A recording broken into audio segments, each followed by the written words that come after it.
Donc l'Avitem est un groupement d'intérêt public qui a été créé en 2012. L'intérêt de la chose, c'est qu'à son tour de table, on trouve des partenaires nationaux comme des partenaires locaux. Donc il y a une véritable mission à la fois locale et à la fois nationale d'animation. Donc ces missions globales sont au nombre de 4. Donc l'Avitem poursuit un cycle de hautes études en matière d'ingénierie de projet au bénéfice des pays du sud de la Méditerranée. Et nous reviendrons dessus tout à l'heure, peut-être probablement, pour expliquer quelle est l'opportunité justement d'un dispositif de cette nature. Un dispositif également de coopération permettant le montage et la coordination des démarches exemplaires qui se font jour aujourd'hui en Méditerranée, à travers notamment le montage et le pilotage de projets européens. Donc pour faire bonne mesure, en 2018, nous avons poursuivi, enfin l'Avitem a poursuivi 8 projets européens, dont un Horizon 2020, et nous avons l'ambition d'en déposer encore 5. Donc vous voyez que c'est quand même assez conséquent.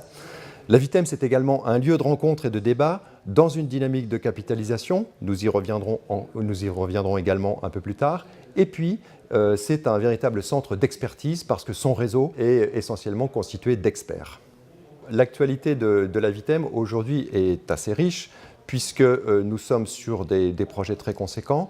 Donc, comme je le disais tout à l'heure, à la faveur à la fois du phénomène de décentralisation au Maroc, mais aussi des élections municipales en Tunisie, c'est tout un volant très important d'élus et de fonctionnaires territoriaux qui arrivent à la manœuvre, et donc il est important de faire en sorte de participer justement à la formation de ces nouvelles élites qui vont être en charge des opérations. Donc nous proposons un certain volume de formation à travers le cycle de hautes études. Donc le premier cycle s'est déroulé à Tanger-Tétouan au mois de mai. Le second cycle est aujourd'hui en opération à Tunis.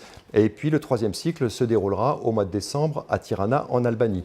C'est très important parce que l'ensemble des problématiques générales qui ont trait justement à la démarche d'urbanisation d'une part et de développement territorial d'autre part en Méditerranée sont abordées, que ce soit au titre des ressources, au titre de la gestion territoriale ou au titre de tout ce qui peut avoir lieu au développement durable, tel que la préservation de la biosphère, les espaces verts, les îlots de chaleur, etc. Donc toutes ces problématiques qui sont fondamentales en Méditerranée.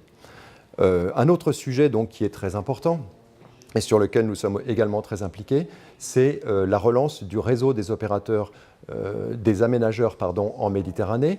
Il s'agit de valoriser les savoir-faire de nos partenaires aménageurs sur la zone sud de la Méditerranée au regard de ce qu'ils ont fait et d'être en mesure de déterminer ce qui finalement fait le succès d'une opération d'aménagement.